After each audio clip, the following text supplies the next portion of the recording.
प्रिय छात्रों, आप सबका हमारे इस YouTube चैनल पर स्वागत है। छात्रों, हम लोगों ने लास्ट क्लास में इकाई 1 इतिहास का अर्थ एवं इससे संबंधित प्रश्नोत्तर हल किए थे।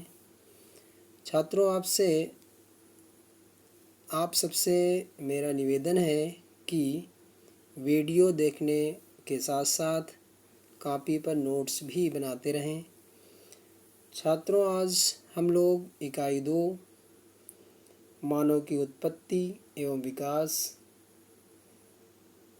से संबंधित मुख्य बिंदु एवं विभिन्न प्रश्नोत्तर हल करेंगे।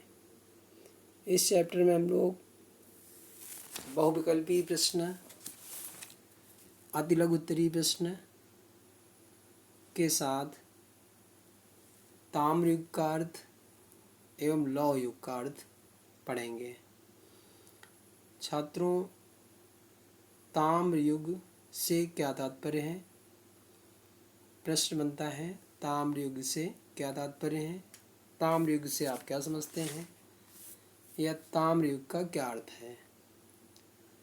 तो आपका आंसर होगा ताम्र पाषाण युग या तांबा युग। अंग्रेजी में इसे चालकोलिथिक युग भी कहते हैं। यह नवपाषाण युग के बाद शुरू होता है। लगभग 2000 ईसा पूर्व से 1500 ईसा पूर्व के आसपास। साथ ही इसे कांस्य युग का ही एक भाग माना जाता है। इस काल में मनुष्य पत्थर के औजार से तांबे के औजार उपयोग करने लग गया था। इस सभ्यता के लोग घोड़े से परिचित नहीं थे।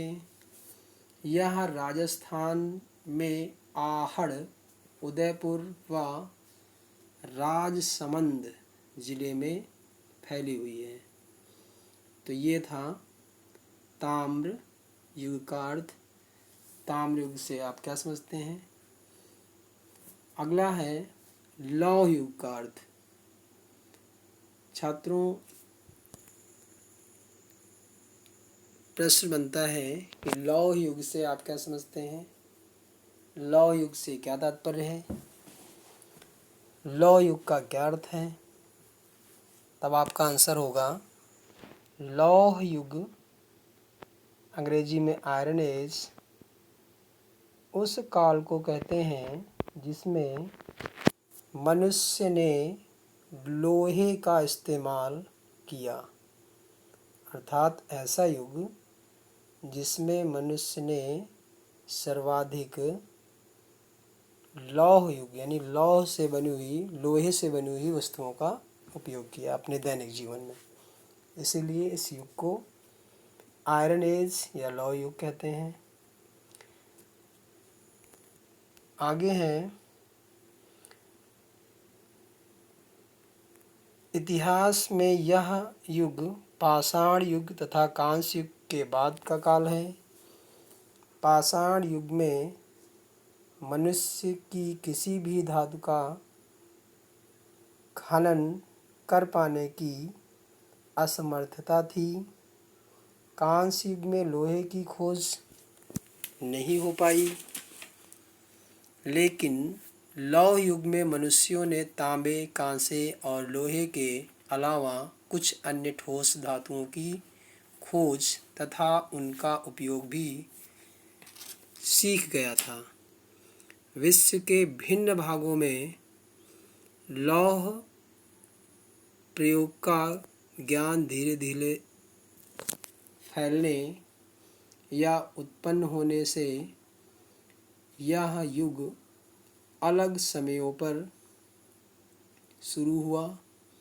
माना जाता है कि अनातोलिया से लेकर भारतीय उपमहाद्वीप में यह 1300 ईसा पूर्व के आसपास आरंभ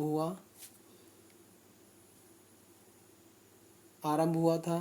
हालांकि कुछ स्रोतों के अनुसार इससे पहले भी लोहे के प्रयोग के कुछ चिन्ह मिलते हैं। इस युग की विशेषता यह है कि इसमें मनुष्य ने विभिन्न भाषाओं की वर्णमालाओं का विकास किया, जिसकी मदद से उस काल में साहित्य और इतिहास लिखे जा सके। संस्कृत और चीनी भाषाओं का साहित्य इस काल में फला फूला। ऋग्वेद और अवस्थाई गाथाएं इसी काल में लिखी गई थीं। कृषि, धार्मिक विश्वासों और कला शैलियों में भी इस युग में भारी परिवर्तन हुए हैं। तो छात्रों, ये लौ युग का अर्थ, लौ युग से क्या तात्पर्य है, उसका आंसर था। छात्रों, अब हम लोग इसी पाठ से संबंधित इकाई 2 से संबंधित विभिन्न बहुविकल्पीय प्रश्नों को हल करेंगे। पहला प्रश्न है, किस काल में मानव घटनाओं का कोई लिखित विवरण प्राप्त नहीं होता है? तो लिखित विवरण नहीं प्राप्त होता है प्रागैतिहासिक काल से। किस काल से? प्रागैतिहासिक काल से। अगला क्वेश्चन, 8000 ईसा पूर्व से 4000 ईसा पूर्व तक का समय कहलाता है। तो इस समय कहलाता है नवपाषाण युग। अगला, फलक संस्कृत के नाम से जाना जाता है। फलक संस्कृत के नाम से जाना जाता है। इसका आंसर होगा मध्य पुरा पाषाण काल। छात्रों, पाषाण काल को 3 भागों में बांटा गया है: पुरा पाषाण काल, मध्य पाषाण काल और नवपाषाण काल। तो फलक संस्कृत का संबंध किस काल से है? मध्य पाषाण काल से। अगला क्वेश्चन, कैल्कोलिथिक युग कहते हैं। कैल्कोलिथिक युग। कैल्कोलिथिक युग ताम्रपाषाण युग को कहते हैं। ताम्रपाषाण युग कैल्कोलिथिक युग के नाम से भी जाना जाता है। अगला, आदि मानव अपनी रक्षा के लिए जिन औजारों का प्रयोग करते थे वे बने थे पत्थर के। आदि मानव। अगला, पृथ्वी पर जीवन के विकास के किस युग को मछलियों का युग कहते हैं?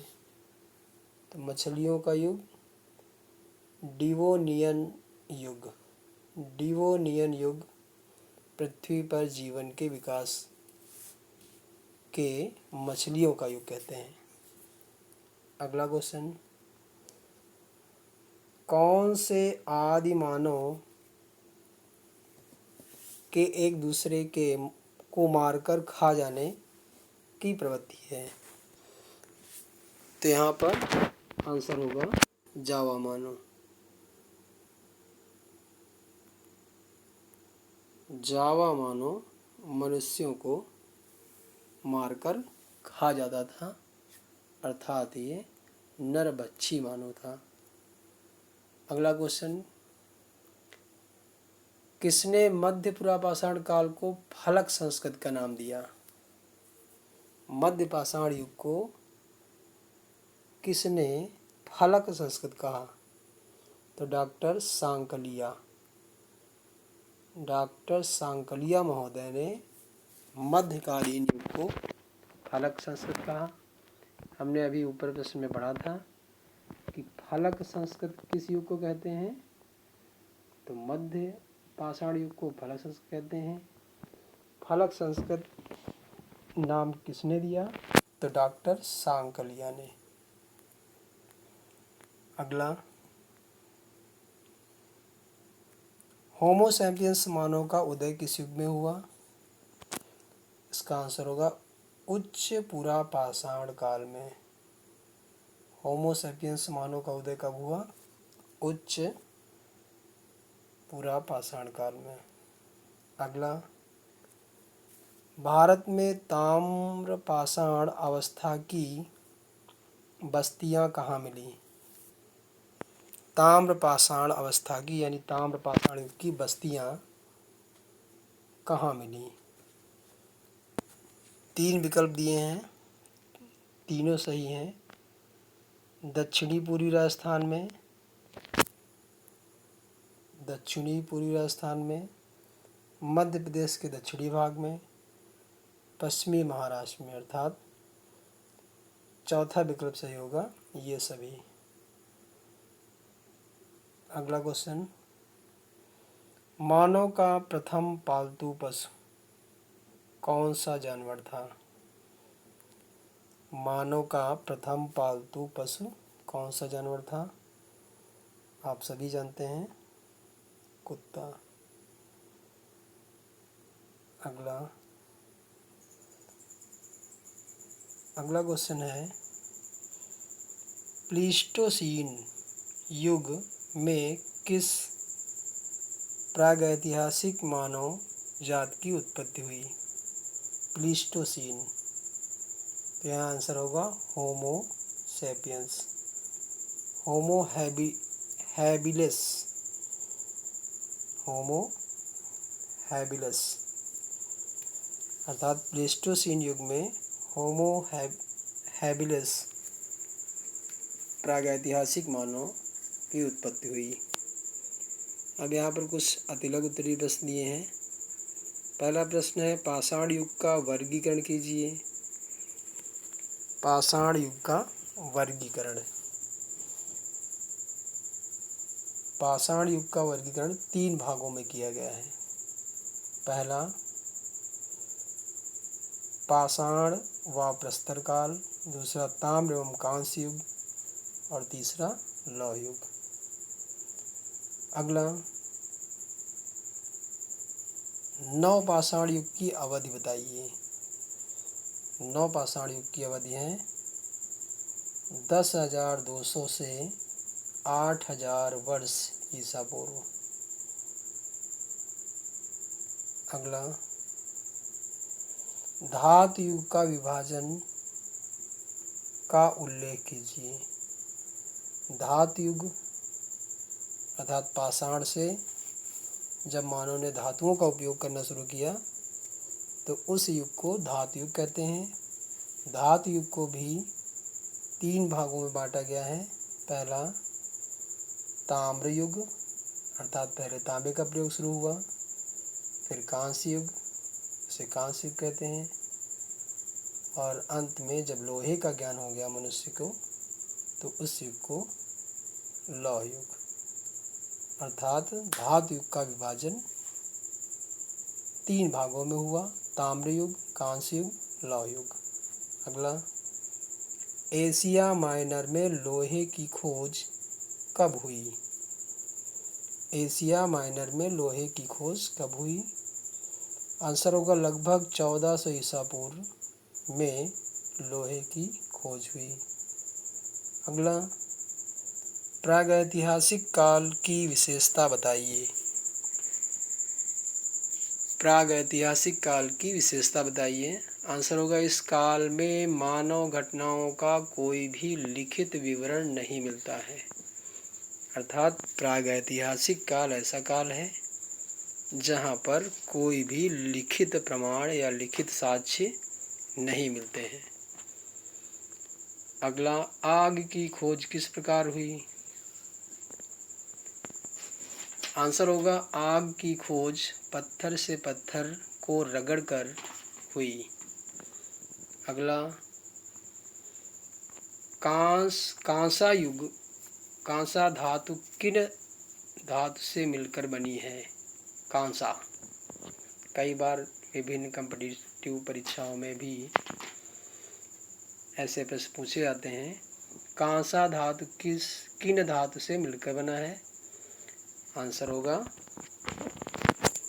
कांसा धातु कापर व टिन जस्ता से मिलकर बना है। कापर और टिन जस्ता से मिलकर बना है।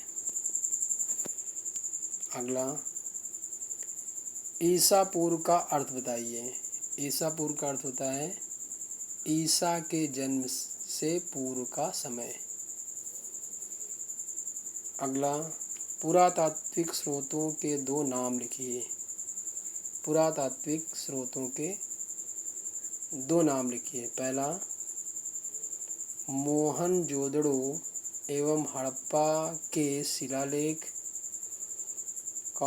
इमारतें व मंदिरों के अवशेष। मोहनजोदड़ो एवं हड़प्पा के शिलालेख एवं इमारतें व मंदिरों के अवशेष, ये पुरातात्विक स्रोत हैं। छात्रों, आज की क्लास यहीं समाप्त होती है। अगली यूनिट के साथ हम नेक्स्ट डे यानी अगले दिन फिर से आपके बीच उपस्थित होंगे। धन्यवाद। अपना ध्यान रखें।